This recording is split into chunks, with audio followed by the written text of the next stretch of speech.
Hello everyone, welcome to our course. तो हम यहाँ पे मॉडर्न हिस्ट्री की बात कर रहे हैं। तो मॉडर्न हिस्ट्री में अब तक हम यहाँ पे देख चुके हैं कि जो ईस्ट इंडिया कंपनी है, ब्रिटिश ईस्ट इंडिया कंपनी, वो जो है यहाँ पे हमारे भारत के ईस्ट की तरफ जो है पहुंच चुकी है। बंगाल में जो है अपना कंट्रोल वहां पे जो है वो एक तरह से मजबूत कर चुकी है, अपनी पकड़ जो होती है वो वहां पे मजबूत कर चुकी है। एंड इवन हमने जो है देखा था कि बैटल ऑफ प्लासी जो है 1757 में जो युद्ध हुआ था, राइट, उसके बारे में भी बात की थी, जो कि यहाँ पे नवाब ऑफ बंगाल के बीच में एंड दूसरी तरफ ईस्ट इंडिया कंपनी थी, इन दोनों के बीच में होता है। एंड आफ्टर दैट हमने जो है बैटल ऑफ बक्सर की भी बात की थी, राइट।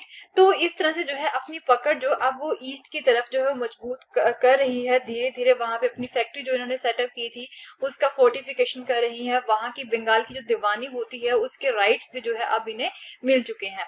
अब क्या होता है, अब ब्रिटिशर्स जो है किस तरफ निकलते हैं, किस तरह से जो दूसरे एरियाज हमारे भारत के वहां पे जो है रूल किस तरह से एक्सपेंड करते हैं, कौन सी स्ट्रेटेजीज को वो यहाँ पे अपनाते हैं, उन सब स्ट्रेटेजीज के बारे में हम यहाँ पे पढ़ेंगे। क्या डायरेक्टली उन्होंने यहाँ पे हमले कर दिए थे दूसरी टेरिटरीज के ऊपर, या फिर कुछ इन्होंने पॉलिटिकल वे में यहाँ पे कुछ स्ट्रेटेजीज को अपना के इन्होंने जो है दूसरे एरियाज को या फिर दूसरी टेरिटरीज को अपने कंट्रोल में किया था। इन सब चीजों के बारे में हम जो है इस पर्टिकुलर वीडियो में पढ़ेंगे। Okay, how company rule expends, company ने जो है अपना जो रूल है वो किस तरह से एक्सपेंड किया था दूसरी टेरिटरीज के ऊपर। Okay, so now let's start the topic. अगर हम यहाँ पे बात करें एनेक्सेशन का जो प्रोसेस है इनका हमारे इंडियन स्टेट्स का by the east India company, अगर हम जो है उसे एनालाइज करें कौन से पीरियड से, 1757 से लेके 1857 के बीच में, ये जो 100 इयर्स है इसके बीच में इन्होंने क्या पॉलिसीज यहाँ पे अपनाई थी अपने रूल को एक्सपेंड करने के लिए,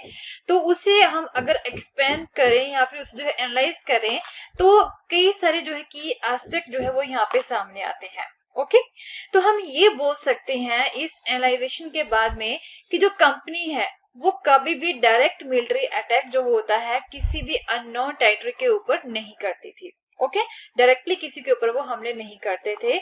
इंस्टेड तो वो कौन सी स्ट्रेटजी अपनाती थी, variety of political, economic and diplomatic methods जो होते हैं, राइट, वो यहाँ पे वो अपनाते थे अपने प्रभाव को बढ़ाने के लिए किसी भी इंडियन किंगडम को अनेक्स करने से पहले। ओके, वहां पे कुछ पॉलिटिकल, इकोनॉमिक या फिर डिप्लोमेटिक मेथड्स को अपना के जो है वो अपना प्रभाव वहां पे बढ़ाते थे। देन धीरे धीरे जो है उस पर्टिकुलर किंगडम को जो है वो टोटली अनेक्स भी कर लेते थे। तो जब बैटल ऑफ बक्सर हुई थी, कब हुई थी, 1764 में हुई थी। तो उस बैटल के बाद में कंपनी ने क्या यहाँ पे स्ट्रेटजी अपनाई, कंपनी ने जो है अपने इनके यूरोपियन या फिर ब्रिटिशर्स रेजिडेंट्स जो होते हैं वो जितनी भी इंडियन स्टेट्स थी यहाँ पे वहां पे जो है वो अपॉइंट कर देते हैं। हमारी इंडिया में जितनी भी स्टेट्स थी, जितनी भी इंडियन स्टेट्स, अगर हम यहाँ पे बात करें, अवध, मैसूर हो गया, मराठास की बात करें या फिर पंजाब की बात करें, ओके, तो जितनी भी यहाँ पे इंडियन स्टेट्स थी वहां पे ये क्या करते हैं, अपने खुद के जो ऑफिसर्स होते हैं उन्हें एज ए रेजिडेंट वहां पे अपॉइंट कर देते हैं इन इंडियन स्टेट्स में। मीन उनके कोर्ट्स में जाके जो है ये काम करेंगे, जो रेजिडेंट्स होते हैं वहां पे रहेंगे। ओके, एंड ये क्या होते हैं, दे वर द पॉलिटिकल और दी कॉमर्शियल एजेंट्स, ये दोनों ही यहाँ पे पॉलिटिकल एंड कॉमर्शियल एजेंट्स हुआ करते थे। ये इनका काम हुआ करता था इन रेजिडेंट्स का, एंड उनका जॉब क्या हुआ करता था, to serve and further the interest of the company. Mean यहाँ पे कंपनी के जो भी इंटरेस्ट है उसे जो है आगे लेके जाना, मीन कंपनी को यहाँ पे फायदा पहुंचाना। यहाँ पे रूलर्स की जो भी कोर्ट्स होते हैं उसमें वहां पे रह के जो कंपनी के लिए कुछ फायदेमंद सौदे जो होते वो वहां पे वो करवाया करते थे। Okay, though through the residents the company officials began interfering in the internal affairs of Indian states। अब बात आती है एक्चुअल वाली यहाँ पे कि अब जो है इन इंडियन स्टेट्स के कोर्ट्स में ये जो रेजिडेंट्स बैठे हुए हैं ये क्या करते हैं, ये अब जो है इंडियन स्टेट्स के जो भी इंटरनल मैटर्स होते हैं उसमें जो है ये इंटरफेयर करना स्टार्ट कर देते हैं। वो ये डिसाइड करना स्टार्ट कर देते हैं कि अब जो है थ्रोन के ऊपर, मीन गद्दी के ऊपर जो है कौन सक्सेसर रहेगा। अगर किसी रूलर की डेथ हो जाती है तो उसे कौन सक्सीड करेगा, कौन कौन जो है यहाँ पे गद्दी पे बैठेगा, कौन यहाँ पे नया रूलर होगा, and who was to be appointed in the administrative post, and जो भी इनकी प्रशासनिक पोस्ट होती हैं वहां पे कौन जो है बैठाया जाएगा। एंड कभी कभी अब कंपनी ने जो है एक सबसे इम्पोर्टेंट जो पॉलिसी इनके लिए जो सबसे फायदेमंद पॉलिसी रही थी वो इन्होंने अब जो है अपनानी यहाँ पे स्टार्ट कर दी थी। किसी स्टेट्स के ऊपर जो है ये सब्सिडरी अलायंस वाली जो पॉलिसी होती है ये अपनाना स्टार्ट कर देते हैं। So this word is very much important. ये जो सब्सिडरी अलायंस है इसे बार बार जो है पूछा जाता है, बार बार रिपीट किया जाता है इस क्वेश्चन को कि सब्सिडरी अलायंस क्या होता है। ओके तो क्या होता है, according to the terms of this alliance, alliance क्या होता है, संधि। ये संधि यहाँ पे किसी पर्टिकुलर स्टेट के साथ ये कर लेते थे। तो उस संधि के अंदर जो इंडियन रूलर्स होते हैं they were not allowed to have their independent armed forces, कि जो है वो अपनी खुद की जो आर्म्ड फोर्सेस होती है वो वहां पे नहीं रख सकते हैं अपनी टेरिटरी में इस सब्सिडरी अलायंस के साथ।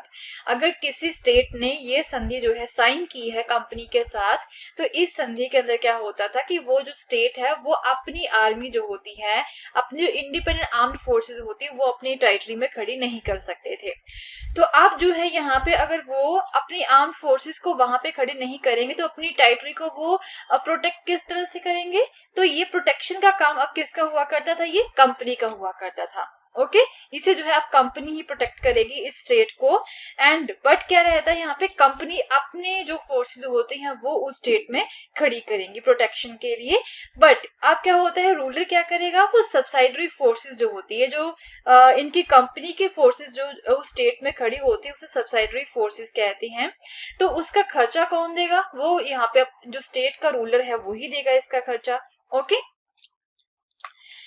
अब क्या होता था, इफ द इंडियन रूलर्स, अगर कोई इंडियन रूलर जो है ये पेमेंट नहीं दे पाता था, इन सब्सिडरी फोर्सेस को जो खड़ा करने का जो भी खर्चा होता था ये पेमेंट वो नहीं दे पाता था, देन उनकी एक टेरिटरी का छोटा सा जो पार्ट होता था वो उसे जो है एज ए पेनल्टी अपने कंट्रोल में कर लेते थे east India company. Okay for example यहाँ पे रिचर्ड वेलेस्ली जब गवर्नर जनरल थे 1798 से लेके 1805 के बीच में, तो अवध जो यहाँ पे स्टेट थी उनके साथ भी इन्होंने जो है सब्सिडरी अलायंस किया हुआ था। ओके तो वो जो है जब ये जो पेमेंट है वो नहीं कर पाती हैं तो उन्हें फोर्स किया जाता है कि आप जो है अपनी हाफ टेरिटरी कंपनी को दे दें 1801 में, as he failed to pay for the subsidiary forces.